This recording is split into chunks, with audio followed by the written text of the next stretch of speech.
गुरु साहब की श्री गुरु ग्रंथ साहब की हजूरी च बैठे संगत जी एक बार फिर फतेह की सांझ पाई है। वाहिगुरू जी का खालसा वाहिगुरू जी की फतेह। कुछ गल्लां बाबा जी ने कीतियां जिहदे चों गल टाइम ते आउण दी गल तां पक्की आ भी जे भरोसा गुरु च आ फिर पाठ च भी अरदास च भी ते उत्थे आउणा भी। हुण मैं दिल की गल ही करता हूँ हमेशा। सवेरे बहुत नवें चेहरे अज उन्होंने मिले, उन्होंने देखिया, मैनू मिल मिल के गए, आपदियां असीसां भी दित्तियां ते एक प्यार भी जताया। पर जिहड़े साडे आपदे बंदे ही जिन्हां नाल रोज़ विचरदे आ, जिन्हां जिहड़े नाल खड़े आ, ये भी गल नहीं भी नहीं खड़े, उही 12 साढ़े 12:30 बजे विचरे। तो मैं इत्थे बैठे ने एक फैसला ले लिया सी भी जिहड़ा बीजेपी का एजेंट आ या जिहड़ा गुरु साहब की हजूरी च यह गल कहनी नहीं बनती भी मोदी का नाल मेरा लफ्ज़ मेरे लिए वरत्या जाता या एक लफ्ज़ भी पलटीना वरत्या जाता भी ये यार हुण छड्ड दे। ये बहुत औखा बंदियां नूं तोरना, बंदियां नूं चलाउणा, बंदियां नूं गल समझाउणी अपने वस की गल नहीं आ। वो इस करके नहीं है क्योंकि आपां किहड़ा कोई इलाही कोई इल्हाम लैके पैदा हुए हैं। एक बौद्धिक पद्धर ते ही गल की जा रही है, ਉਹਦੇ 'ਚ भी मेरे च किन्नियां कमियां, एक फिल्मी एक्टर साबित सूरत नहीं आ। फिर सिੱਖੀ फलसफे की गल करते हैं, सिੱਖੀ सिद्धांत की गल करते हैं, आपदे 'ਚ ਉਹ भी कमी आ भी उस तरह गुरु की बख्शिश भी नहीं हुई भी मैं साबित सूरत होवां। ये गल बख्शिश की होंदी है ते उसे सोच चों भी नहीं हजे मैनू आपदे आप नूं बंदगी की बहुत जरूरत आ, मैनू इस तो बाद जुड़ना पऊ, भगती की जरूरत आ, बंदगी करनी पऊ, फिर किते जाके हो सकता जिहड़ी गल आपां कर रहे हैं ते जिहड़ी संतां दी सोच सी वो गल कीती जा रही आ लोकां दे किते जाके पल्ले पवे। पर फिर जदों इत्थे बैठे आ गुरु नूं आके भी गुरु की मेहर तो पापियां ते भी हो जाती है। फिर सिख पंथ बड़ा लिबरल आ, बहुत लिबरल पंथ आ, इनू एक दायरे च समझना क्योंकि गल तो कायनात दी आ। सो ये भी गल ठीक नहीं। ते बाकी एक गल जी वार वार मेरे सामने आती आ भी जथेबंदी बनाई आ, हुण इहनूं आपां गांह चंगी तरह तोरीए, नहीं तो लोगों दी आसां बहुत आ, लांभे बहुत मिलणगे। ये मैनूं साडे बंदे वार वार आके गल कहिंदे रहिंदे आ। सो कई बार तुहाडे ते एक कंपल्शन हो जाती आ, पर मैं एक गल यकीनी एक यकीन कराउणा यकीनी करदा यह गल भी मैं कंपल्शन हेठ ना तो जथेबंदक ढांचा चलावांगे आपां, ना फिर कल्ले कल्ले लड़ लांगे आपां जिवें लड़ी जाते हैं, ना वो बंदे जिहड़े साडे ते आसां लाई बैठे आ या साडे बंदे जिहड़े बाहर बैठे आ जिन्हां दे अंदरों वो नहीं निकल रहा पंजाब, साडी होंद नहीं निकल रही, वो दर्द नहीं निकल रहा ते असीं उन्हां तों कहीए भी तुसीं पैसे भेजो। अज तक तां आपां किसे तों लए नहीं ते ना ही किसी नूं ये झूठी आस देनी आ भी आपां उन्हां तों पैसे मंगा दे इत्थे गल्लां ही करी जाइए ते कोई किसी पासे नूं तुरे ना गल।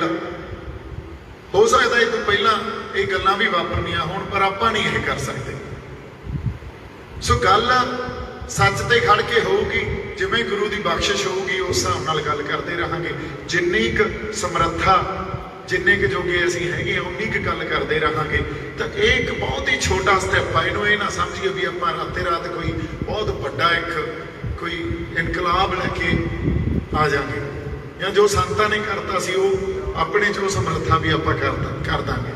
ਉਹਦਾ गुरु की मेहर आ, ਉਹਦੀ बख्शिश की तो सेवा लैनी आ, किहड़ी सेवा लैनी आ, उन्हें फैसले करने आ। इसलिए जदों मैं आके गल कही सी इदों पहला जदों मैं बोलिया भी जदों ओहे जिहियां शख्सियतां ओहे जिहियां रूहां पैदा होंदियां ते वो संगत दे बहुत लंबे अरसे तो जिहड़ियां अरदासां कीतियां जांदियां उस अरदासां दा फल हुंदा भी ओहे जिहियां रूहां पैदा हो जांदियां।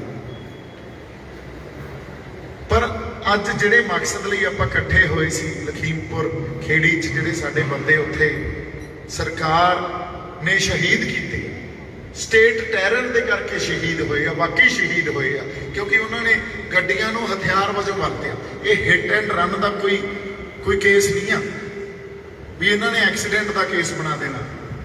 ਇਹ ਵਾਕਈ ਇੱਕ ਟੈਰਰਿਸਟ ਐਕਟ। ਟੈਰਰਿਸਟ ਕੀ ਹੁੰਦਾ? ਟੈਰਰਿਸਟ ਉਹੀ ਸਾਨੂੰ ਟੈਰਰਿਸਟ ਕਹੀ ਜਾਂਦੇ ਰਹਿੰਦੇ ਆ।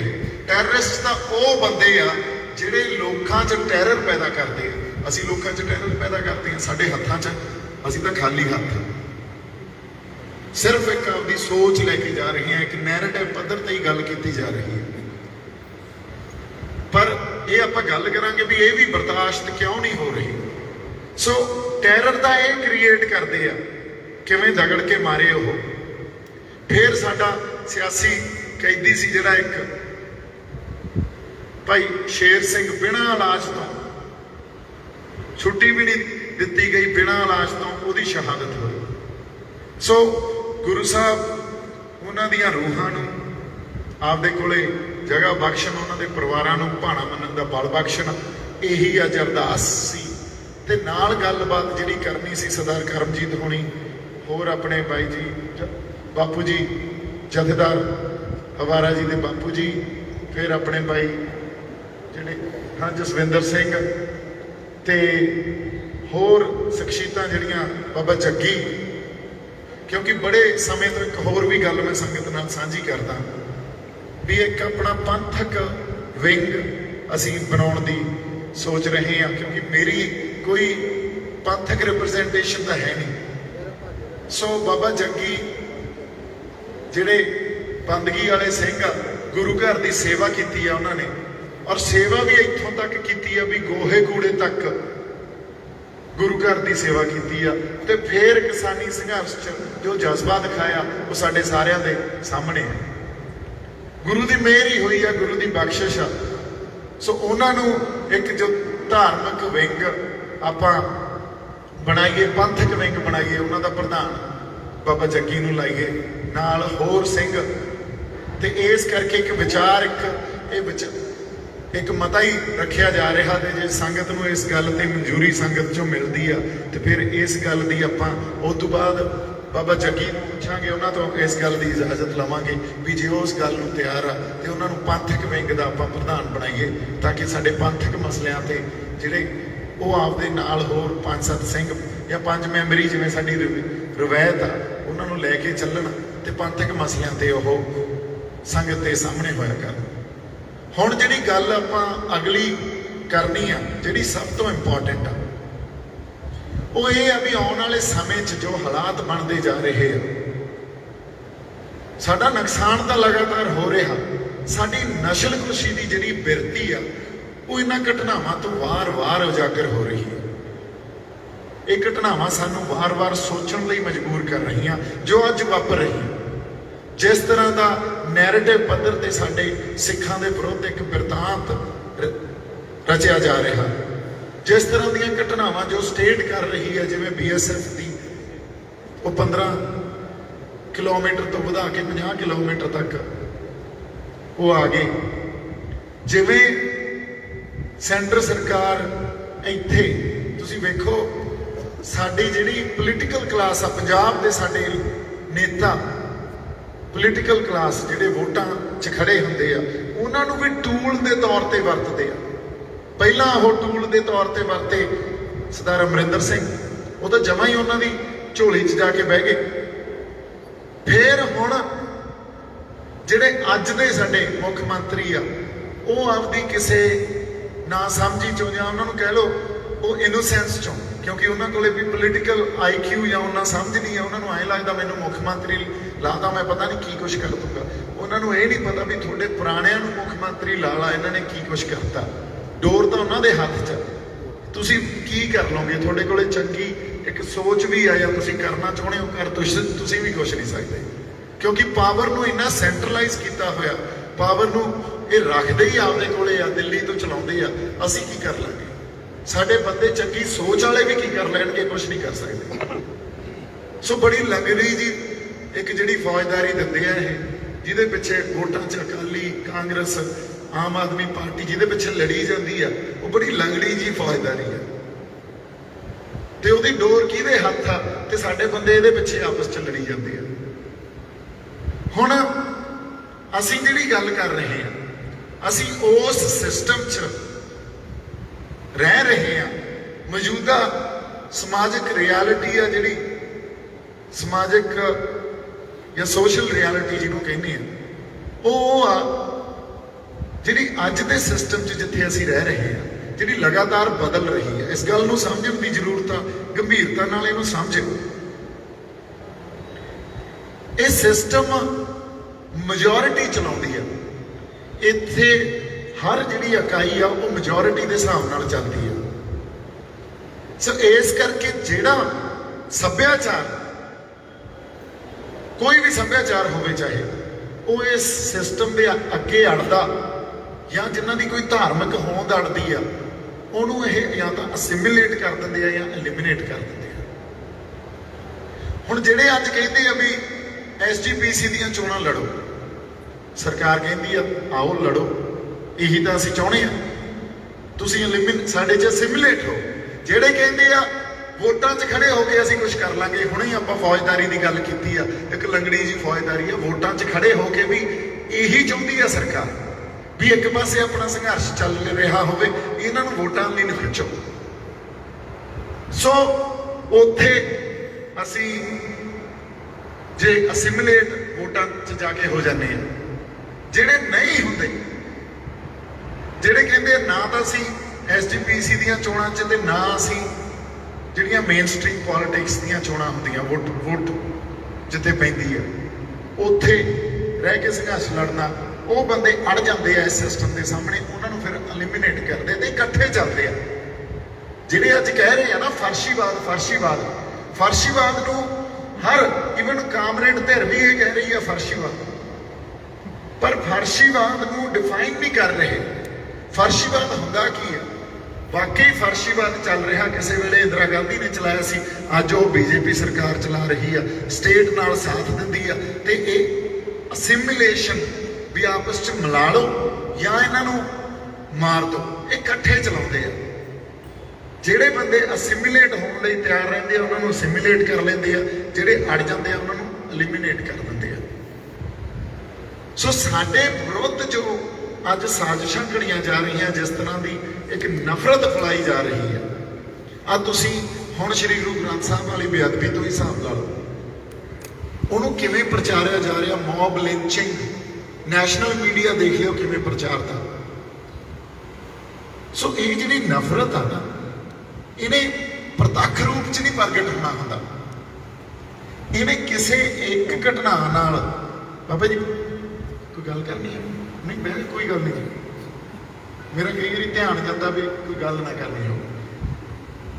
ਇਹ ਪ੍ਰਤੱਖ ਰੂਪ 'ਚ ਨਹੀਂ ਪ੍ਰਗਟ ਹੋਣੀ ਹੁੰਦੀ ਗੱਲ, ਕਿਸੇ ਇੱਕ ਘਟਨਾ ਦੇ ਨਾਲ ਫਲੇਅਰ ਅਪ ਹੋਣੀ ਹੁੰਦੀ ਹੈ। ਉਹ ਘਟਨਾ ਕਿਤੇ ਵੀ ਵਾਪਰ ਸਕਦੀ ਹੈ, ਤੇ ਜਦੋਂ ਕੋਈ ਉਹੀ ਜੀ ਗੱਲ ਫਲੇਅਰ ਅਪ ਹੁੰਦੀ ਹੈ, ਫਿਰ ਕੌਮਾਂ ਦੀ ਨਸਲਕੁਸ਼ੀ ਸਟਾਰਟ ਹੁੰਦੀ ਹੈ, ਪ੍ਰਤੱਖ ਰੂਪ 'ਚ ਸਾਡੇ ਸਾਹਮਣੇ ਆਉਂਦੀ ਹੈ ਗੱਲ।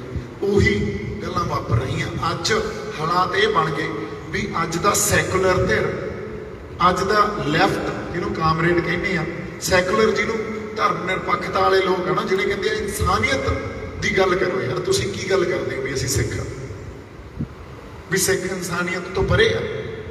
ਫਿਰ ਇਨਸਾਨੀਅਤ ਕੀ ਆ?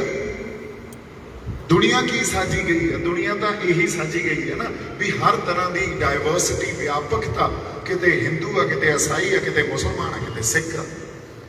ਤੁਸੀਂ ਕਹਿੰਦੇ ਹੋ ਤੁਸੀਂ ਆਪਦਾ ਪਛਾਣ ਮਿਟਾ ਦਿਓ, ਇਨਸਾਨੀਅਤ ਦੀ ਗੱਲ ਕਰੋ। ਮਤਲਬ ਗੱਲ ਇਹ ਕਰ ਰਹੇ ਆ ਵੀ ਤੁਸੀਂ ਇਨਸਾਨੀਅਤ ਦੀ ਗੱਲ, ਆਪਦੀ ਪਛਾਣ ਮਿਟਾ ਕੇ ਸਾਰੇ ਇੱਕੋ ਜਿਹੇ ਹੋ ਕੇ ਕਰੋ। ਇਹਨਾਂ ਨੂੰ ਕਹੋ ਵੀ ਤੁਸੀਂ ਐਂ ਕਰੋ ਨਾ, ਫਿਰ ਸਾਰੇ ਇੱਕ ਤਰ੍ਹਾਂ ਦੇ ਫੁੱਲ ਲਾ ਲਓ, ਰੁੱਖ ਵੀ ਇੱਕ ਤਰ੍ਹਾਂ ਦੇ ਲਾ ਲਓ, ਸਾਰੀ ਦੁਨੀਆ ਇੱਕ ਤਰ੍ਹਾਂ ਦੀ ਕਰ ਦਿਓ, ਇਹ ਹੋ ਜਾਊਗਾ ਕਿਤੇ?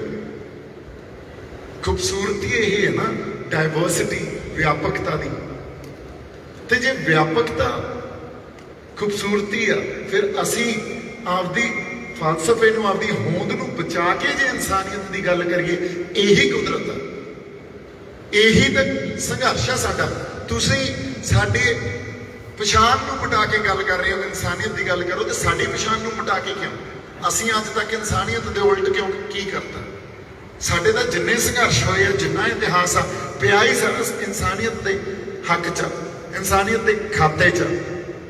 ਤੁਸੀਂ ਸਾਡੇ ਇਤਿਹਾਸ 'ਚ ਕੋਈ ਨੁਕਸ ਤਾਂ ਕੱਢ ਕੇ ਦਿਖਾ ਦਿਓ। ਫਿਰ ਇਹੋ ਜਿਹੀ ਕੌਮ ਜਿਹਨੇ ਸਾਰਾ ਸੰਘਰਸ਼, ਸਾਰਾ ਇਤਿਹਾਸ ਇਨਸਾਨੀਅਤ ਦੇ ਖਾਤੇ 'ਚ ਪਾਇਆ ਹੋਵੇ, ਤੁਸੀਂ ਉਹਨੂੰ ਕਹੋ ਤੁਸੀਂ ਆਪਣੀ ਪਛਾਣ ਮਿਟਾ ਕੇ, ਆਪਦੇ ਫਲਸਫੇ ਮਿਟਾ ਕੇ ਤੇ ਇਨਸਾਨੀਅਤ ਦੀ ਗੱਲ ਕਰੋ। ਇਹ ਕਿਵੇਂ ਹੋ ਜਾਊਗਾ? ਅਸੀਂ ਇਨਸਾਨੀਅਤ ਦੀ ਗੱਲ ਹੀ ਤਾਂ ਕੀਤੀ ਆ ਕਿਉਂਕਿ ਸਾਨੂੰ ਸਾਡੇ ਗੁਰੂ ਨੇ ਉਹ ਗੱਲ ਸਿਖਾਈ ਆ। ਜੇ ਅਸੀਂ ਆਪਦੇ ਗੁਰੂ ਤੋਂ ਬੇਮੁਖ ਹੋ ਕੇ ਜਾਂ ਉਹਨਾਂ ਫਲਸਫਿਆਂ ਤੇ ਨਹੀਂ ਰਹਾਂਗੇ ਤੇ ਇਨਸਾਨੀਅਤ ਦੀ ਗੱਲ ਕਰਾਂਗੇ, ਫਿਰ ਅਸੀਂ ਕਿਵੇਂ ਕਰ ਜਾਵਾਂਗੇ? ਸੋ ਇਹ ਸੈਕੂਲਰ ਧਿਰਾ ਜਿਹੜੀ ਧਰਮ ਨਿਰਪੱਖਤਾ ਵਾਲੀ ਆ, ਇਹ ਤਾਂ ਬਹੁਤ ਵੱਡਾ ਇੱਕ ਜਿਵੇਂ ਕਹਿੰਦੇ ਆ ਨਾ ਸਰਾਲ, ਇਹ ਸਰਾਲ ਇਹ ਨਿਕਲ ਜਾਂਦੀ ਆ ਸਭ ਕੁਝ। ਸਭ ਤੋਂ ਖਤਰਨਾਕ ਜਿਹੜੇ ਬੰਦੇ ਹੁੰਦੇ ਆ ਇਨਸਾਨੀਅਤ ਦੀ ਗੱਲ ਕਰ, ਇਨਸਾਨੀਅਤ ਦੀ ਗੱਲ ਵੀ ਕੌਮਾਂ ਪਹਿਲਾਂ ਆਪਦੇ ਪਛਾਣ ਰੱਖ ਕੇ ਕਰਦੀਆਂ, ਪਛਾਣ ਗਵਾ ਕੇ ਇਨਸਾਨੀਅਤ ਦੀ ਗੱਲ ਨਹੀਂ ਕੀਤੀ ਜਾਂਦੀ। ਸਾਨੂੰ ਸੁਣਨ ਨੂੰ ਵੀ ਠੀਕ ਲੱਗਦੀ ਹੈ ਵੀ ਗੱਲ ਤਾਂ ਸਹੀ ਹੈ ਯਾਰ, ਇਨਸਾਨੀਅਤ ਦੀ ਗੱਲ ਕਰੋ। ਅੱਛਾ, ਫਿਰ ਸਾਰਾ ਲੈਫਟ ਧਿਰ, ਸਾਰੇ ਸੈਕੂਲਰ, ਸਾਰੇ ਲਿਬਰਲ, ਇਹ ਸਾਰੇ ਅੱਜ ਸਰਕਾਰ ਵੱਲ ਖੜੇ ਆ। ਫਿਰ ਖੜੇ ਕੌਣ ਉਲਟਾ ਇਹਨਾਂ ਦੇ? ਤਾਂ ਇੰਨੇ ਕੁ ਚੰਦ ਲੋਕ, ਕੁਛ ਕੁ ਬੰਦੇ, ਔਰ ਆਪਦੇ ਆਪ ਨੂੰ ਕੁਛ ਵੀ ਨਾ ਸਮਝੀ ਅਸੀਂ, ਕਿਉਂਕਿ ਥੋੜੇ ਹੀ ਹੁੰਦੇ ਆ। ਇਹ ਲੜਨ ਦਾ ਜਜ਼ਬਾ ਲੈ ਕੇ ਪੈਦਾ ਹੋਣ ਵਾਲੇ ਥੋੜੇ ਹੀ ਹੁੰਦੇ ਆ, ਤੇ ਉਹਨਾਂ ਦੀ ਵੀ ਜ਼ਿੰਮੇਵਾਰੀ ਇਹ ਬਣ ਜਾਂਦੀ ਆ ਵੀ ਉਹ ਲੜਨ ਦਾ ਜਜ਼ਬਾ ਲੈ ਕੇ ਜਿਹੜੇ ਬੰਦੇ ਖੜੇ ਆ, ਉਹਨਾਂ ਨੇ ਕਿਸ ਢੰਗ 'ਚ ਪੇਸ਼ ਹੋਣਾ। ਜੇ ਕੱਲ ਨੂੰ ਕਿਤੇ ਗੱਲ ਇੱਥੇ ਵੀ ਆ ਕੇ ਨਿਬੜਦੀਆਂ ਨੇ ਵੀ ਮੰਨ ਲਓ ਸ਼ਹਾਦਤਾਂ ਦੇਣੀਆਂ ਪੈਣ, ਉਹ ਕਿੱਥੇ ਦੇਣੀਆਂ ਚਾਹੀਦੀਆਂ? ਕਿਸੇ ਸੜਕ ਤੇ ਬੰਦੇ ਮਗਰ ਪੈ ਜਾਣ, ਤੁਹਾਡਾ ਧੂ ਉਹ ਜਲੂਸ ਕੱਢ ਦੇਣਾ, ਕੋਈ ਸ਼ਹਾਦਤ ਨਹੀਂ ਹੁੰਦੀ। ਸ਼ਹਾਦਤ ਲਈ ਵੀ ਮੈਦਾਨ ਚੁਣੇ ਜਾਂਦੇ ਆ, ਸ਼ਹਾਦਤ ਲਈ ਵੀ ਇੱਕ ਇਤਿਹਾਸਕ ਮੋੜ ਦੇਖਿਆ ਜਾਂਦਾ। ਕਿਵੇਂ ਇਹ ਸਾਡੇ ਇਤਿਹਾਸ 'ਚ ਪਈਆਂ ਗੱਲਾਂ। ਹੁਣ ਜਿੱਦੇ ਚਮਕੌਰ ਦੀ ਗੜੀ 'ਚ ਜੰਗ ਹੋਈ ਆ, ਗੁਰੂ ਸਾਹਿਬ ਵਾਪਸ ਆਏ 40 ਸਿੰਘਾਂ ਨੂੰ ਲੈ ਕੇ। ਇੱਕ ਵਾਰੀ ਮੁਗਲਾਂ ਦੇ ਘੇਰੇ 'ਚੋਂ ਨਿਕਲ ਗਏ ਸੀ, ਵਾਪਸ ਆਏ ਵੀ ਨਹੀਂ ਇੱਥੇ ਸਿਰ ਦੇਣੇ ਪੈਣੇ ਆ, ਇੱਥੇ ਅੱਜ ਖਾਲਸਾ ਜਿਹੜਾ ਭਜਦਾ ਨਹੀਂ ਲੜੂਗਾ, ਇੱਥੇ ਅੱਜ ਗੱਲ ਪ੍ਰਤੱਖ ਕਰਨੀ ਪੈਣੀ ਆ। ਜਦੋਂ 18ਵੀਂ ਸਦੀ 'ਚ ਜਾਂ ਉਦੋਂ ਪਹਿਲਾਂ ਜਦੋਂ ਖਾਲਸਾ ਰਾਜ ਗਿਆ, ਲਾਸਟ ਸਭਰਾਵਾਂ ਦੀ ਜੰਗ ਹੋਈ ਹੈ ਜੀ, ਇੱਕ ਐਂਗਲੋ ਸਿੱਖ ਵਾਰ ਕਹਿੰਦੇ ਆ ਜਿਹਨੂੰ, ਸ਼ਾਮ ਸਿੰਘ ਅਟਾਰੀ ਵਾਲਾ, ਮਹਾਰਾਣੀ ਜਿੰਦਾਂ ਦੀ ਚਿੱਠੀ ਗਈ ਵੀ ਤੁਸੀਂ ਹੁਣ ਖਾਲਸਾ ਪੰਥ ਦੀ ਜਿਹੜੀ ਅਜ਼ਮਤ, ਉਹਦੀ ਸ਼ਾਨ, ਉਹਦੇ ਲਈ ਸਾਨੂੰ ਲੜਨਾ ਪੈਣਾ। ਉਹਨਾਂ ਨੂੰ ਪਤਾ ਸੀ ਵੀ ਜੰਗ ਨਹੀਂ ਅਸੀਂ ਜਿੱਤਦੇ, ਕਿਉਂਕਿ ਏਡੀ ਗਦਾਰੀ, ਏਡੇ ਪਿੱਛੇ ਬੰਦੇ ਜਿਹੜੇ ਬੈਠੇ, ਵੱਡੇ ਵੱਡੇ ਜਰਨੈਲ ਗਦਾਰ ਹੋ ਗਏ, ਜਾਂ ਉਸ ਅੰਪਾਇਰ ਦੇ ਕਹਿੰਦੇ ਕਹਾਉਂਦੇ ਲੋਕ ਅੰਗਰੇਜ਼ਾਂ ਦੇ ਖੇਮੇ 'ਚ ਬਹਿ ਗਏ ਜਾ ਕੇ। ਔਰ ਉਹਨਾਂ ਨੇ ਜਦੋਂ ਜੰਗ 'ਚ ਗਏ, ਪਿੱਛੇ ਪੁਲ ਜਿਹਦੇ ਤੋਂ ਸਾਰੀ ਪਿੱਛੋਂ ਐਮੂਨੇਸ਼ਨ ਆਉਣਾ ਸੀ, ਜਿਹਦੇ 'ਚ ਸਰੋਂ ਪਾ ਕੇ ਬਰੂਦ ਦੀ ਥਾਂ ਭੇਜਦੀ ਸੀ, ਉਹਨਾਂ ਨੇ ਉਹ ਪੁਲ ਤੋੜਤਾ। ਉਹਨਾਂ ਨੂੰ ਪਤਾ ਸੀ ਅੱਜ ਇੱਥੇ ਸਿਰ ਦੇਣੇ ਪੈਣੇ ਆ, ਅੱਜ ਇੱਥੇ ਉਹ ਸ਼ਹਾਦਤ ਦੇਣੀ ਪੈਣੀ ਆ। ਇਸੇ ਗੱਲ ਦੀ ਸਮਝ ਬਾਬਾ ਦੀਪ ਸਿੰਘ ਨੂੰ ਵੀ ਆਈ ਸੀ। ਇਹ ਹੁਕਮ ਹੁੰਦਾ, ਉਹਨਾਂ ਨੇ ਵੀ ਉਹ ਹੁਕਮ ਪਛਾਣਿਆ। ਜਦੋਂ 18ਵੀਂ ਸਦੀ ਦੇ ਮਹਾਨ ਸਿੱਖ ਜਰਨੈਲ ਘਰ ਛੱਡ ਕੇ ਜੰਗਲਾਂ 'ਚ ਚਲੇ ਗਏ ਸੀ, ਉਹਨਾਂ ਨੂੰ ਵੀ ਹੁਕਮ ਹੀ ਸੀ, ਕਿਉਂਕਿ ਸਾਡੀ ਮਾਨਸਿਕ ਨਸ਼ਲਕੁਸ਼ੀ ਜਿਹੜੀ ਕੀਤੀ ਗਈ ਹੈ ਨਾ, ਮਾਨਸਿਕ ਤੌਰ ਤੇ, ਇਹਦੇ ਤੇ ਆਪਾਂ ਗੱਲ ਕਰਾਂਗੇ। ਉਹ ਮਾਨਸਿਕ ਨਸ਼ਲਕੁਸ਼ੀ ਉਦੋਂ ਵੀ ਸਰਕਾਰਾਂ ਕਰਦੀਆਂ ਸੀ। ਉਹਨਾਂ ਨੇ ਇਹ ਗੱਲ ਸਮਝੀ ਵੀ ਅਸੀਂ ਗੁਲਾਮ ਹੋ ਚੁੱਕੇ ਹਾਂ, ਸਾਡੀ ਬਿਰਤੀ ਗੁਲਾਮ ਕਰੀ ਜਾਂਦੇ ਆ, ਅਸੀਂ ਘਰ ਛੱਡੋ, ਹੁਣ ਜੰਗਲਾਂ 'ਚ ਚੱਲੋ। ਐਟਲੀਸਟ ਉੱਥੇ ਅਸੀਂ ਆਜ਼ਾਦ ਰਹਿ ਕੇ ਆਜ਼ਾਦ ਸੋਚ ਤਾਂ ਸੋਚ ਸਕਦੇ ਹਾਂ। ਇਹ 18ਵੀਂ ਸਦੀ ਦੀ ਜ਼ਰੂਰਤ ਸੀ ਉਹਨਾਂ ਦੀ। ਘਰਾਂ 'ਚ ਉਹ ਵੀ ਰਹਿ ਸਕਦੇ ਸੀ, ਜ਼ਮੀਨਾਂ ਉਹਨਾਂ ਕੋਲੇ ਵੀ ਸੀ, ਜਾਂ ਤਾਂ ਉਸ ਵੇਲੇ ਜਿਹੜੇ ਪਠਾਨ ਮੁਗਲ ਉਹਨਾਂ ਨੂੰ ਵੀ ਸਰਦਾਰੀਆਂ ਦਿੰਦੇ ਸੀ, ਉਹਨਾਂ ਨੇ ਨਹੀਂ ਲਈਆਂ। ਉਹ ਜੰਗਲਾਂ 'ਚ ਰਹਿ ਕੇ ਆਜ਼ਾਦ ਸੋਚ ਰੱਖ ਕੇ ਉਹਨਾਂ ਨੇ ਸੰਘਰਸ਼ ਕੀਤਾ। ਜਦੋਂ ਬਾਬਾ ਦੀਪ ਸਿੰਘ ਨੂੰ ਹੁਕਮ ਹੋਇਆ ਵੀ ਅੱਜ ਲਕੀਰ ਖਿੱਚ ਕੇ ਲੜਾਈ ਲੜਨੀ ਪੈਣੀ ਆ, ਉਦੋਂ ਉਹ ਜਰਨੈਲ ਇਹ ਕਹਿ ਰਹੇ ਸੀ, ਉਹਨਾਂ ਨੇ ਉਸ ਵੇਲੇ ਹੁਕਮ ਨਹੀਂ ਪਛਾਣਿਆ ਵੀ ਨਹੀਂ, ਲੜਾਈ ਸਾਹਮਣੇ ਆ ਕੇ ਨਹੀਂ ਲੜ ਸਕਦੇ, ਇਹ ਤਾਂ ਗੁਰੀਲਾ ਵਾਰਫੇਅਰ ਲੜਨੀ ਪਊ। ਬਾਬਾ ਦੀਪ ਸਿੰਘ ਨੇ ਲਕੀਰ ਖਿੱਚ ਕੇ ਅੱਛਾ, ਪਹਿਲਾਂ ਤੁਰ ਪਏ ਹੋਕਾ ਦੇ ਕੇ ਦਮਦਮਾ ਸਾਹਿਬ ਤੋਂ, ਜਦੋਂ ਇਹ ਕਹਿੰਦੇ ਸੀ, ਉਸ ਵੇਲੇ ਦੀ ਸਰਕਾਰ ਕਹਿੰਦੀ ਸੀ ਵੀ ਇਹਨਾਂ ਨੂੰ ਦਰਬਾਰ ਸਾਹਿਬ ਨਹੀਂ ਜਾਣ ਦੇਣਾ, ਵੀ ਕੋਈ ਰੋਕ ਕੇ ਦਿਖਾਵੇ ਵੀ ਆ ਜਾਓ ਬਈ ਹੁਣ ਸਿਰ ਦੇਣੇ ਪੈਣੇ ਆ। ਲੋਕ ਨਾਲ ਤੁਰ ਪਏ, ਪਿੰਡਾਂ 'ਚ ਕੋਈ ਟਕੂਆ ਲੈ ਕੇ, ਕੋਈ ਗੰਡਾਸਾ ਲੈ ਕੇ, ਕੋਈ ਟ੍ਰੇਨਿੰਗ ਥੋੜੀ ਸੀ ਕਿਸੇ ਕੋਲੇ। ਤਰਨਤਾਰਨ ਸਾਹਿਬ ਜਾ ਕੇ ਬਾਬਾ ਦੀਪ ਸਿੰਘ ਨੇ ਖੰਡੇ ਨਾਲ ਲਕੀਰ ਖਿੱਚਤੀ। ਜਦੋਂ ਲਕੀਰ ਖਿੱਚੀ, ਕਹਿੰਦੇ ਹੁਣ ਟੱਪਿਓ, ਉਹੀ ਜਿਹੜੇ ਸਿਰ ਦੇਣਗੇ ਸਾਰੇ ਟੱਪ ਗਏ। ਉਹ ਵੀ ਇੱਕ ਮੈਦਾਨ ਚੁਣਿਆ ਗਿਆ ਸੀ ਜਿੱਥੇ ਸ਼ਹਾਦਤ ਦੇਣੀ ਸੀ। ਜਦੋਂ ਉਹ ਜਜ਼ਬਾ ਉਹ ਗੁਰੂ ਹੀ ਪੈਦਾ ਕਰਦਾ ਹੁੰਦਾ, ਅਦਰਵਾਈਜ਼ ਇਹ ਨਹੀਂ ਵੀ ਰੋੜਾਂ ਤੇ ਅਸੀਂ ਮੰਨ ਲਓ, ਅਸੀਂ ਇਹ ਕਹਿ ਲਈਏ, ਜਾਂ ਮੇਰੇ ਦੀ ਮੈਂ ਆਪਦੀ ਗੱਲ ਕਰਾਂ ਵੀ ਜਿੱਦੇ ਮੈਨੂੰ ਘੇਰ ਲਿਆ ਸੀ 20 ਬੰਦਿਆਂ ਨੇ ਤੇ ਮੈਂ ਉੱਥੇ ਖੜ ਜਾਂਦਾ ਤੇ ਕਹਿੰਦਾ ਆਓ ਵੀ ਮਾਰੋ ਕਿਰਚਾ ਮੇਰੇ 'ਚ, ਉਹਦਾ ਮੌਬ ਲਿੰਚਿੰਗ ਕਰ ਦਿੰਦੇ ਅਗਲੇ। ਉਹਨਾਂ ਨੇ ਤਾਂ ਰਚਦੀ ਨਹੀਂ ਸੀ ਗੱਲ ਵੀ ਦੀਪ ਸਿੱਧੂ ਇਹ ਕਿਸਾਨੀ ਮੋਰਚੇ ਨੂੰ ਢਾਹ ਲਾਈ ਹੈ, ਇਹਨੇ ਗੱਲ ਇਹੀ ਰਚਦੀ ਸੀ ਨਾ ਵੀ ਇਹਨੂੰ ਲੋਕਾਂ ਨੇ ਮਾਰਤਾ। ਚਲੋ ਜੀ, ਜਦੋਂ ਕਿਤੇ ਉਹ ਮੌਕਾ ਆਇਆ, ਉਹ ਮੈਦਾਨ ਚੁਣਨਾ ਪਊਗਾ। ਇਹ ਸੂਰਮਿਆਂ ਦਾ ਫਰਜ਼ ਹੁੰਦਾ ਉਹ ਮੈਦਾਨ ਚੁਣਨ ਦਾ। ਉਦੋਂ ਗੁਰੂ ਨੇ ਸੇਵਾ ਲੈਣੀ ਆ, ਮੈਂ ਫੜਾ ਨਹੀਂ ਮਾਰ ਸਕਦਾ, ਉਦੋਂ ਗੁਰੂ ਨੇ ਹੀ ਸੇਵਾ ਲੈਣੀ ਹੁੰਦੀ ਹੈ। ਸੋ ਇਸ ਕਰਕੇ ਗੱਲਾਂ ਦੀ ਸਮਝ ਹੈ ਨਹੀਂ, ਸਤੇਹੀ ਰੂਪ 'ਚ ਪ੍ਰੋਪੇਗੈਂਡਾ ਭਾਸ਼ਾ ਜਿਹੜੀ ਅਸੀਂ ਉਹਨਾਂ ਨੂੰ ਹੀ ਸਮਝਦੇ ਹਾਂ। ਉਧਰੋਂ ਉਹ ਗੱਲਾਂ ਆਪਣੇ ਜਿਹੜੇ ਕੋਈ ਵਿਰੋਧੀ ਹੁੰਦੇ ਹੀ ਆ ਉਹ ਕਰ ਦਿੰਦੇ, ਇਧਰੋਂ ਸਾਡੇ ਵਾਲੇ ਅਹੀ ਦੇ ਹੀ ਫੇਰ ਦਿੰਦੇ ਉਹਨਾਂ ਦੀ ਪ੍ਰੋਪੇਗੈਂਡਾ ਭਾਸ਼ਾ। ਬਸ ਹਜੇ ਗੰਭੀਰਤਾ ਨਾਲ ਅਸੀਂ ਗੱਲਾਂ ਨੂੰ ਸਮਝੇ ਹੈ ਹੀ ਨਹੀਂ, ਸਮਝਣ ਲੱਗੇ ਹੀ ਨਹੀਂ। 60 ਸਾਲਾਂ ਦਾ ਖਾਲਸਾ ਰਾਜ ਦਾ ਇਤਿਹਾਸ, ਇੱਕ ਵੀ ਦੰਗਾ ਨਹੀਂ, ਇੱਕ ਵੀ ਫਾਂਸੀ ਨਹੀਂ, ਕਿਸੇ ਧੀ ਭੈਣ ਦੀ ਵਿਪੱਤੀ ਨਹੀਂ, ਕਿਸੇ ਤਰ੍ਹਾਂ ਦਾ ਕੋਈ ਫਿਰਕਾਵਾਦ ਨਹੀਂ। 17-75 ਸਾਲਾਂ ਦਾ ਇਸ ਦੇਸ਼ ਦਾ ਇਤਿਹਾਸ, ਦੰਗੇ, ਵਿਪੱਤੀਆਂ, ਫਿਰਕਾਪ੍ਰਸਤੀ ਸਭ ਸਾਡੇ ਸਾਹਮਣੇ ਆ। 60 ਸਾਲਾਂ ਦੇ ਇਤਿਹਾਸ ਤੋਂ ਬਾਅਦ 1849 ਤੱਕ ਸਾਡੇ ਹਿੰਦੂ, ਸਾਡੇ ਮੁਸਲਮਾਨ, ਸਾਡੇ ਈਸਾਈ ਉਸ ਵੇਲੇ ਜੋ ਇਸ ਧਰਤੀ ਤੇ ਵਸਦੇ ਸੀ, ਉਹ ਪੰਜਾਬ ਪੱਖੀ ਸੋਚ ਰੱਖਦੇ ਸੀ, ਪੰਜਾਬ ਪੱਖੀ ਸੋਚਦੇ ਸੀ। ਜਦੋਂ 17-75 ਸਾਲਾਂ ਦਾ ਆਹ ਵਰਤਾਰਾ ਚੱਲਿਆ, ਇਸ 'ਚ ਸਾਡੇ ਹਿੰਦੂ, ਕੁਛ ਸਿੱਖ ਵੀ, ਸਾਡੇ ਬਹੁਤ ਸਿੱਖ ਜਿਹੜੇ ਅੱਜ ਕਹਿ ਰਹੇ ਆ ਨਾ ਵੀ ਇਹ ਕੰਮ ਗਲਤ ਹੋਇਆ, ਜਿਹੜੇ ਇਹ ਗੱਲ ਕਹਿ ਰਹੇ, ਜਿਹੜੇ ਕਹਿ ਰਹੇ ਫਿਰਕਾਪ੍ਰਸਤੀ ਕਰ ਰਹੇ ਆ ਤੁਸੀਂ, ਗੱਲ ਦੀ ਸਮਝ ਹੀ ਨਹੀਂ ਇਹਨਾਂ ਨੂੰ। ਸਾਡੇ ਹੋਰ ਵੀ ਬੰਦੇ ਕਈ ਜਿਹੜੇ ਖੜੇ ਆ ਅੱਜ ਜਾ ਕੇ, ਉਹ ਦਿੱਲੀ ਦੇ ਹੱਕ 'ਚ ਭੁਗਤਦੇ ਆ। ਪੰਜਾਬ ਪੱਖੀ ਸੋਚ ਹੀ ਖਤਮ ਹੋ ਗਈ। ਜਿਹੜੀ ਸਾਂਝ ਖਤਮ ਹੋਈ ਹੈ ਨਾ ਆਪਸੀ, ਜਿਹੜੀ ਸਾਨੂੰ ਵੰਡਤਾ ਹਿੰਦੂ ਮੁਸਲਿਮ ਸਿੱਖ, ਇਸ ਗੱਲ 'ਚ ਵੰਡਿਆ ਗਿਆ, ਇਹ ਸਾਡੀ ਮਾਨਸਿਕ ਨਸ਼ਲਕੁਸ਼ੀ ਕੀਤੀ ਗਈ ਆ ਤੇ ਇਹਦੇ ਅਸੀਂ ਸ਼ਿਕਾਰ ਆ, ਵਿਕਟਮ ਆ, ਕਲਪਰੇਟ ਸਰਕਾਰ ਆ, ਸਟੇਟ ਆ। ਹੁਣ ਕਲਪਰੇਟ ਦੇ ਹੱਕ 'ਚ ਜਾ ਕੇ ਖੜ ਜਾਂਦੇ ਆ, ਜਿਹੜੇ ਵਿਕਟਮ ਆ, ਜਿਹੜੇ ਇਹਦੇ ਸ਼ਿਕਾਰ ਆ, ਉਹਨਾਂ ਦੇ ਹੱਕ 'ਚ ਕੋਈ ਨਹੀਂ ਖੜਦਾ। ਰੱਖੇ ਉਹਨਾਂ ਨੂੰ ਆ ਟ੍ਰਿਬਿਊਨ 'ਚ ਵੀ ਜਿਹੜੇ ਅੱਜ ਆਪਾਂ ਸੰਪਾਦਕ ਉਹਨਾਂ ਦੀ ਗੱਲ ਕਰ ਰਹੇ ਸੀ, ਉਹ ਕਿਵੇਂ ਵੱਡੇ ਵੱਡੇ ਲੇਖ ਲਿਖੇ ਜਾਂਦੇ ਆ ਸਾਡੇ ਉਲਟ। ਫਿਰ ਸਾਡੀਆਂ ਕਮੀਆਂ ਨੂੰ ਮੰਨ ਲਓ, ਅੱਜ ਮੈਂ ਸਾਬਤ ਸੂਰਤ ਨਹੀਂ ਆ, ਮੈਂ ਮੰਨਦਾ ਇਹ ਕਮੀ ਆ, ਜਿੱਦਾਂ ਗੁਰੂ ਦੀ ਬਖਸ਼ ਹੋਈ, ਜਿੱਦਾਂ ਅੰਦਰੋਂ ਬਖਸ਼ ਹੋਈ, ਉਦੋਂ ਸਾਬਤ ਸੂਰਤ ਹੋਊਗਾ। ਅਦਰਵਾਈਜ਼ ਕਿਸੇ ਦੇ ਪ੍ਰੈਸ਼ਰ ਅਧੀਨ ਨਹੀਂ ਹੋਊਗਾ। ਮੈਂ ਨਾ ਕਿਸੇ ਤੋਂ ਵੋਟਾਂ ਲੈਣੀਆਂ, ਨਾ ਕਿਸੇ ਤੋਂ ਵੈਲੀਡੇਸ਼ਨ ਲੈਣੀ ਆ। ਵੈਲੀਡੇਸ਼ਨ ਗੁਰੂ ਤੋਂ ਲੈਣੀ ਆ, ਜਿੰਨੀ ਕੁ ਲੈਣੀ ਹੋਈ ਉਹ ਮੈਂ ਆਪੇ ਗੁਰੂ ਤੋਂ ਲੈ ਲੂੰਗਾ, ਹੋਰ ਕਿਸੇ ਦਾ ਮੈਂ ਕੋਈ ਦੇਣਦਾਰ ਨਹੀਂ ਹਾਂ। ਫਿਰ ਉਸੇ ਤਰ੍ਹਾਂ ਜੇ ਤੁਸੀਂ ਵੀ ਕੋਈ ਵੈਲੀਡੇਸ਼ਨ ਲੈਣੀ ਆ, ਬਾਈ ਜੀ ਗੁਰੂ ਤੋਂ ਲੈਣੀ ਆ, ਹੋਰ ਕਿਸੇ ਤੋਂ ਵੈਲੀਡੇਸ਼ਨ ਦੀ ਆਸ ਨਾ ਰੱਖੋ। ਲੰਗਰ ਲਾਣਾ ਵੈਲੀਡੇਸ਼ਨ ਨਾ ਲੱਭੋ ਵੀ ਸਾਨੂੰ ਇਹ ਚੰਗਾ ਕਹਿਣ, ਸਾਨੂੰ ਚੰਗਾ ਕਹਿਣ, ਅਸੀਂ ਲੰਗਰ ਲਾ ਤੇ ਅਸੀਂ ਸੇਵਾਦਾਰ ਬਣ ਗਏ।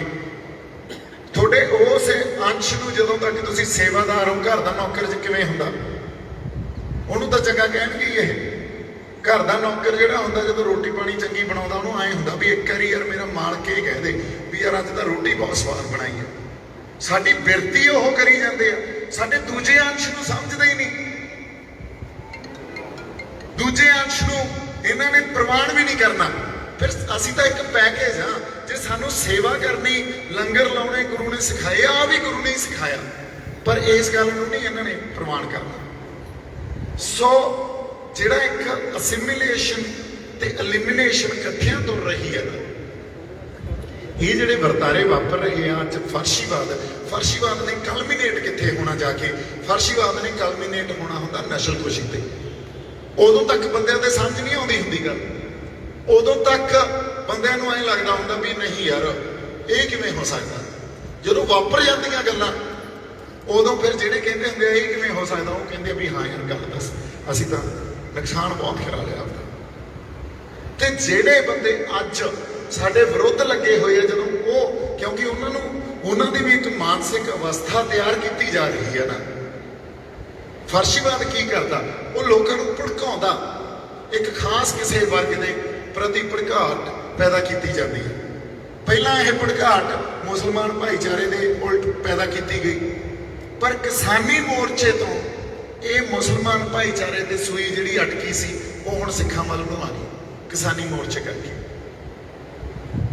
ਸੋ ਜਦੋਂ ਬੰਦਾ ਜਿਹੜਾ ਇੰਨਾ ਸਾਨੂੰ ਕਹਿੰਦੇ ਆ ਭੜਕਾਉਂਦੇ ਇਹ ਆਪ ਆ। ਅੱਛਾ, ਜਦੋਂ ਬੰਦੇ ਭੜਕਾਤੇ ਫਿਰ ਉਸ ਭੜਕਾਹਟ ਚੋਂ ਇਸ ਸਿਸਟਮ ਦਾ ਹਰ ਇੱਕ ਯੂਨਿਟ, ਹਰ ਇੱਕ ਇਕਾਈ, ਰੇਹੜੀ ਵਾਲੇ ਤੋਂ ਲੈ ਕੇ ਸੁਪਰੀਮ ਕੋਰਟ ਦੇ ਜੱਜ ਤੱਕ ਉਹ ਸਾਡੇ ਵਿਰੁੱਧ ਭੁਗਤੂਗਾ। ਸਾਡੇ ਨਾਲ ਹੋ ਚੁੱਕਿਆ, ਜੇ ਨਹੀਂ ਹੋਇਆ ਤਾਂ ਦੱਸੋ। ਫਿਰ ਜਦੋਂ ਉਹਨਾਂ ਦੀਆਂ ਸੈਂਸਸ ਵਾਪਸ ਆਉਣਗੀਆਂ ਉਸ ਵਰਤਾਰੇ ਤੋਂ 5-6 ਮਹੀਨਿਆਂ ਬਾਅਦ ਫਿਰ ਕਹਿਣਗੇ ਬਹੁਤ ਗਲਤ ਹੋਇਆ, ਤੇ ਸਾਡੇ ਬੰਦੇ ਫਿਰ ਉਦੋਂ ਨੂੰ ਇਹ ਕਹਿਣ ਲੱਗ ਜਾਣਗੇ ਇਨਸਾਫ ਦਿਓ, ਇਨਸਾਫ ਦਿਓ, ਇਨਸਾਫ ਦਿਓ। ਇਨਸਾਫ ਮਿਲੇ ਆ ਤੁਹਾਨੂੰ ਅੱਜ ਤਾਈਂ? ਸੋ ਅੱਜ ਸਾਡੀ ਡਿਊਟੀ ਕੀ ਬਣਦੀ ਹੈ? ਸਾਡੀ ਡਿਊਟੀ ਇਹ ਬਣਦੀ ਆ ਵੀ ਪਹਿਲਾਂ ਤਾਂ ਅੱਛਾ, ਜਿਹੜੇ ਬੰਦੇ ਕਹਿੰਦੇ ਅਸੀਂ ਸੰਘਰਸ਼ੀ ਆ, ਬਹੁਤ ਜ਼ੁਲਮ ਹੋ ਰਹੇ ਆ, ਜ਼ੁਲਮ ਕਿੰਨਾ ਤੇ ਹੋ ਰਹੇ ਆ ਇਹ ਤਾਂ ਯਾਰ ਤੁਸੀਂ ਸਪਸ਼ਟ ਕਰੋ। ਕਿੰਨਾ ਤੇ ਜ਼ੁਲਮ ਹੋ ਰਹੇ ਆ ਇਹ ਤਾਂ ਸਪਸ਼ਟ ਕਰੋ। ਫਿਰ ਕੋਈ ਬੰਦੇ ਇਹ ਕਹਿੰਦੇ ਵੇਖੋ ਕਹੀ ਤਾਂ ਜਾਂਦੇ ਆ ਜ਼ੁਲਮ ਹੋ ਰਹੇ ਆ। ਯਾਰ ਜ਼ੁਲਮ ਹੋ ਰਹੇ ਆ, ਕਿਹਦੇ ਤੇ ਜ਼ੁਲਮ ਹੋ ਰਿਹਾ? ਜਿਹਦੇ ਤੇ ਜ਼ੁਲਮ ਹੋ ਰਿਹਾ ਉਹਦੇ ਹੱਕ 'ਚ ਖੜੋਗੇ ਨਾ, ਪਰ ਸਾਡੇ ਹੱਕ 'ਚ ਤੁਸੀਂ ਕਦੇ ਖੜਦੇ ਨਹੀਂ। ਸੋ ਗੱਲ ਬੜੀ ਸੀਰੀਅਸ ਆ। ਆਪਾਂ ਅੱਜ ਸ਼ੁਰੂਆਤ ਕੀਤੀ ਆ ਇਸ ਗੱਲ ਨੂੰ ਸੰਗਤ 'ਚ ਲਿਜਾਣ ਦੀ ਤੇ ਸਾਡੇ ਬੁੱਧੀਜੀਵੀਆਂ 'ਚ ਲਿਜਾਣ ਦੀ। ਹੋਰ ਬਹੁਤ ਆਪਾਂ ਇੱਥੇ ਨਿਯੋਤੇ ਦਿੱਤੇ ਸੀ, ਨਹੀਂ ਪਹੁੰਚੇ ਸਾਡੇ ਕੋਈ ਇੰਟੈਲੈਕਚੁਅਲ, ਸਾਡੇ ਬੁੱਧੀਜੀਵੀ। ਉਹਨਾਂ ਦੇ ਰੁਝੇਵੇਂ ਵੀ ਹੋ ਸਕਦੇ ਆ, ਉਹਨਾਂ ਨੂੰ ਇਹ ਵੀ ਗੱਲ ਲੱਗ ਸਕਦੀ ਆ ਵੀ ਜੋ ਤੁਸੀਂ ਗੱਲ ਕਰ ਰਹੇ ਹੋ ਇਹਦੇ 'ਚ ਕੋਈ ਦਮ ਨਹੀਂ ਹੈ।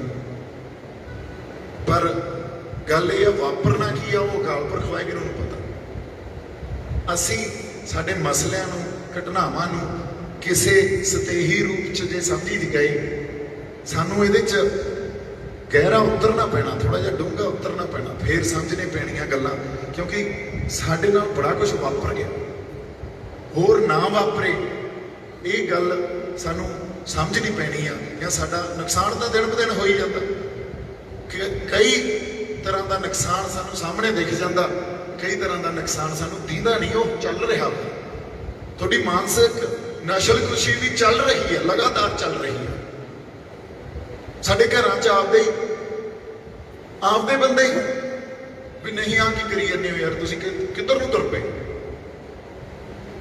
ਕਿਉਂ? ਮਾਡਰਨ ਐਜੂਕੇਸ਼ਨ ਦਾ ਪ੍ਰਭਾਵ ਆ ਜਿਹੜਾ ਉਹਨਾਂ ਤੇ ਇੰਨਾ ਜ਼ਿਆਦਾ ਵੀ ਉਹਨਾਂ ਦੀ ਗੱਲ ਸਮਝ ਨਹੀਂ ਆਉਂਦੀ।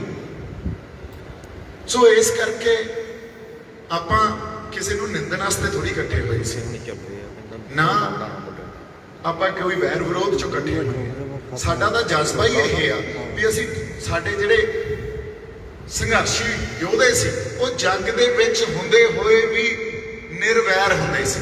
ਹੁਣ ਇਹ ਕਿਵੇਂ ਕਨਸੈਪਟ, ਇਹ ਇਹਨਾਂ ਨੂੰ ਸਮਝ ਹੀ ਨਹੀਂ ਆ ਸਕਦਾ ਵੀ ਜੰਗ ਵੀ ਲੜ ਰਹੇ ਆ ਤੇ ਵੈਰ ਵੀ ਕੋਈ ਨਹੀਂ। ਧਰਮ ਦੀ ਸਥਾਪਨਾ ਜਦੋਂ ਕੀਤੀ ਜਾਂਦੀ ਹੈ ਨਾ, ਉਦੋਂ ਕਈ ਵਾਰੀ ਫਿਰ ਉਹੀ ਗੁਰੂ ਸਾਹਿਬ ਵਾਲੀ ਗੱਲ, ਝੁਮਕਾ ਰਜਾ ਹਮ ਹੀਲ ਦੇ ਦਰ ਕੋ ਸ਼ਾਸਤ ਹਲਾਲ ਅਸਤ ਬੁਰਦਨ ਬ ਸ਼ਮਸ਼ੀਰ ਦਸਤ। ਜਦੋਂ ਸਾਰੇ ਰਾਹ ਬੰਦ ਹੋ ਜਾਣ ਫਿਰ ਧਰਮ ਦੀ ਸਥਾਪਨਾ ਕਰਨ ਵਾਸਤੇ ਹੋਰ ਕਿਰਪਾ, ਹੋਰ ਕਾਹਦੇ ਵਾਸਤੇ ਚੱਕਣੀ ਸੀ ਸ਼੍ਰੀ ਸਾਹਿਬ? ਧਰਮ ਦੀ ਸਥਾਪਨਾ ਕਰਨ ਵਾਸਤੇ ਹੀ ਚੱਕਣੀ ਸੀ ਨਾ। ਫਿਰ ਉਦੋਂ ਉਹ ਚੱਕਣੀ ਪੈਂਦੀ ਹੈ। ਹੁਣ ਜੇ ਉੱਥੇ ਸਿੰਘੂ ਬਾਰਡਰ ਤੇ ਧਰਮ ਦੀ ਸਥਾਪਨਾ ਕਰਨ ਵਾਸਤੇ ਸ਼੍ਰੀ ਸਾਹਿਬ ਚੱਕੀ ਗਈ, ਕਿਵੇਂ ਉਹਨੂੰ ਦੇਖੋ ਕੀ ਬਿਰਤਾਂਤ ਰਚਿਆ ਗਿਆ, ਕੀ ਨੈਰੇਟਿਵ ਚਲਾਇਆ ਗਿਆ। ਇਹਨਾਂ ਨੂੰ ਬੰਦਿਆਂ ਦੀ, ਉਹਨਾਂ ਦੇ ਸਿਧਾਂਤਾਂ ਦੀ, ਇਸ ਕੌਮ ਦੀ ਵੀ। ਅੱਛਾ, ਫਿਰ ਅਗਲੀ ਗੱਲ, ਸ਼ੇਰ ਨੂੰ ਤੁਸੀਂ ਸਰਕਸ ਦਾ ਸ਼ੇਰ ਬਣਾ ਦਿਓ, ਉਹਦੀਆਂ 7 ਪੀੜ੍ਹੀਆਂ ਨੂੰ ਗੁਲਾਮ ਬਣਾ ਕੇ ਰੱਖ ਲਓ, ਪਰ ਉਹਦਾ ਪਤਾ ਨਹੀਂ ਕਿਹੜੇ ਵੇਲੇ ਉਹਨੇ ਤੁਹਾਨੂੰ ਫਿਰ ਝਾਪਟਾ ਮਾਰ ਕੇ ਤੇ ਤੁਹਾਡੀ ਬਾਂਹ ਖਾ ਜਾਣੀ ਹੈ। ਤੁਸੀਂ ਦੱਸੋ ਵੀ ਕਦੇ ਸ਼ੇਰ ਨੂੰ ਗੁਲਾਮ ਬਣਾਇਆ ਜਾ ਸਕਦਾ? 7 ਪੀੜ੍ਹੀਆਂ ਤੱਕ ਸਰਕਸ 'ਚ ਰੱਖ ਦਿਓ। ਇਹ ਜਿਹੜੀ ਇੱਥੋਂ ਦੇ ਲੋਕ ਆ, ਇਹ ਕੌਮ ਆ, ਇਹ ਬਣੀ ਆਏ। ਸਾਡੇ ਤਾਂ ਸਿੰਘ ਜਾਤ ਗੋਤ ਸਿੰਘਲ ਕੀ ਦੰਗਾ, ਦੰਗਾ ਹੀ ਸਤਿਗੁਰ ਤੇ ਮੰਗਾ, ਔਰ ਨਹੀਂ ਤਾਂ ਆਪਸ ਪੰਗਾ। ਇਹ ਲੋਕ ਬਣੇ ਹੀ ਆਏ। ਇਹਨਾਂ ਦਾ ਸੱਭਿਆਚਾਰਕ ਹੋਂਦ ਇਹਨਾਂ ਫਲਸਫਿਆਂ 'ਚ ਹੀ ਪਈ ਆ। ਇਹ ਕਿਵੇਂ ਵਾਇਲੈਂਸ ਨੂੰ, ਕਿਵੇਂ ਬਾਈਨਰੀਜ਼ 'ਚ ਵੰਡਦੇ ਆ ਵੀ ਆਹ ਪੀਸਫੁਲ ਆ, ਆਹ ਵਾਇਲੈਂਟ ਆ। ਸੋ ਇਸ ਕਰਕੇ ਗੱਲਾਂ ਬੜੀਆਂ। ਇੱਕ ਗੱਲ ਜਿਹੜੀ ਬਹੁਤ ਕਰਨੀ ਜ਼ਰੂਰੀ ਆ, ਜਿਹੜਾ ਨਿਹੰਗ ਸਿੰਘਾਂ ਨੇ ਸਾਡਿਆਂ ਨੇ ਸੋਧਾ ਲਾਇਆ, ਉਹਦੇ ਨਾਲ ਆਪਾਂ 100% ਸਹਿਮਤ ਹਾਂ। ਸਤਿ ਸ੍ਰੀ ਅਕਾਲ। ਜਿਹੜੀਆਂ ਬੱਚੀਆਂ, ਉਹ ਵਿਅਕਤੀ ਜਿਹੜਾ ਬੇਅਦਬੀ ਕਰਨ ਗਿਆ ਸੀ, ਉਹਦੇ ਮੈਂ ਸੁਣਿਆ ਹੀ ਆ ਵੀ 3 ਛੋਟੀਆਂ ਬੱਚੀਆਂ। ਸਾਡਾ ਪਰਿਵਾਰ ਨਾਲ ਤਾਂ ਕੋਈ ਵੈਰ ਨਹੀਂ ਹੈ ਨਾ। ਜਦੋਂ ਬਾਬਾ ਬੰਦਾ ਸਿੰਘ ਬਹਾਦਰ ਨੇ ਇਸੇ ਧਰਤੀ ਤੇ ਆ ਕੇ ਵਜ਼ੀਰ ਖਾਨ ਦਾ ਸੌਦਾ ਲਾਇਆ, ਉਹਦੀ ਬੇਗਮ ਨੂੰ ਤੇ ਉਹਦੇ ਪਰਿਵਾਰ ਨੂੰ ਮਹਿਫੂਜ਼ ਬੜੇ ਤਰੀਕੇ ਨਾਲ ਸਿੰਘਾਂ ਦੀ ਦੇਖ ਰੇਖ 'ਚ ਦਿੱਲੀ ਪਹੁੰਚਾਇਆ ਗਿਆ ਵੀ ਤੁਹਾਡੇ ਨਾਲ ਸਾਡਾ ਕੋਈ ਵੈਰ ਨਹੀਂ। ਸੋ ਪਰਿਵਾਰ ਨਾਲ ਸਾਡਾ ਕੋਈ ਵੈਰ ਨਹੀਂ ਆ।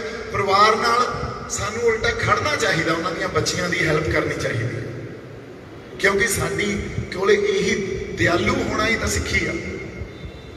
ਵੈਰ ਨਾ ਹੋਵੇ ਤੇ ਦਿਆਲੂ ਹੋਈਏ, ਇਹੀ ਤਾਂ ਸਿੱਖੀ ਆ। ਹੁਣ ਜਦੋਂ ਟਕਸਾਲ ਦੇ ਕੁਝ ਸਿੰਘ ਇਹ ਗੱਲ ਕਹਿ ਰਹੇ ਆ ਵੀ ਉਹਦਾ ਸੰਸਕਾਰ ਪਿੰਡ ਨਹੀਂ ਹੋਣ ਦੇਣਾ, ਇਹ ਵੀ ਮੇਰੇ ਖਿਆਲ 'ਚ ਗਲਤ ਗੱਲ। ਜਿਹੜੀ ਸਜ਼ਾ ਪੰਥ ਨੇ ਦੇਣੀ ਸੀ ਉਹ ਦੇਤੀ।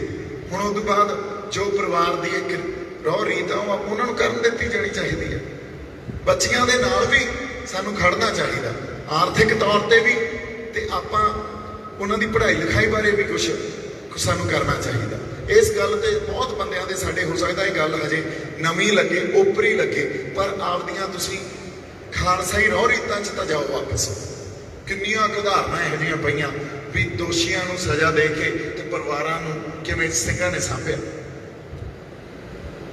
ਸੋ ਸਾਡੇ ਲਈ ਆਪਦੇ ਕਿਰਦਾਰਾਂ ਨੂੰ, ਜਿਹੜਾ ਕੈਰੈਕਟਰ ਇਰੋਜਨ ਹੋ ਗਈ ਹੈ, ਸਾਡੀ ਜੰਗ ਲੱਗ ਗਈ ਹੈ ਸਾਡੇ ਕਿਰਦਾਰਾਂ ਨੂੰ, ਉਹਨਾਂ ਨੂੰ ਵੀ ਉੱਚੇ ਚੱਕਣਾ ਪਊਗਾ। ਸਾਨੂੰ ਮਿਸਾਲ ਕਾਇਮ ਕਰਨੀ ਪਊ, ਇਹ ਤੋਂ ਬਿਨਾਂ ਕੋਈ ਹੱਲ ਨਹੀਂ। ਇੰਨੀਆਂ ਕੁ ਬੇਨਤੀਆਂ ਆਪਾਂ ਅੱਜ ਕਰਨੀਆਂ ਸੀ। ਬਹੁਤ ਬਹੁਤ ਧੰਨਵਾਦ ਤੁਸੀਂ ਜਿਹੜੇ ਆਪਦੇ ਰੁਝੇਵਿਆਂ ਚੋਂ ਟਾਈਮ ਕੱਢ ਕੇ ਆਏ ਹੋ ਜੀ। ਮੇਰੇ ਵੱਲੋਂ ਪਿਆਰ ਸਤਿਕਾਰ, ਜਿਉਂਦੇ ਵਾਸਤੇ ਰਹੋ ਜੀ। ਵਾਹਿਗੁਰੂ ਜੀ ਕਾ ਖਾਲਸਾ, ਵਾਹਿਗੁਰੂ ਜੀ ਕੀ ਫਤਿਹ। ਸਤਿ ਸ੍ਰੀ ਅਕਾਲ। ਵਾਹਿਗੁਰੂ ਜੀ ਕਾ ਖਾਲਸਾ, ਸ੍ਰੀ ਵਾਹਿਗੁਰੂ ਜੀ ਕੀ ਫਤਿਹ। ਜਿਹੜਾ ਆਪਾਂ ਇਹ ਸਮਾਗਮ ਰੱਖਿਆ, 3 ਦਿਨ ਹੋ ਗਏ, ਜਿਹੜੇ ਨੌਜਵਾਨਾਂ ਨੇ ਇਹਦੇ 'ਚ ਕੰਮ ਕੀਤਾ, ਉਹਨਾਂ ਦਾ ਵੀ ਧੰਨਵਾਦ ਕਰਨ ਦਾ ਫਰਜ਼ ਬਣਦਾ ਹੈ।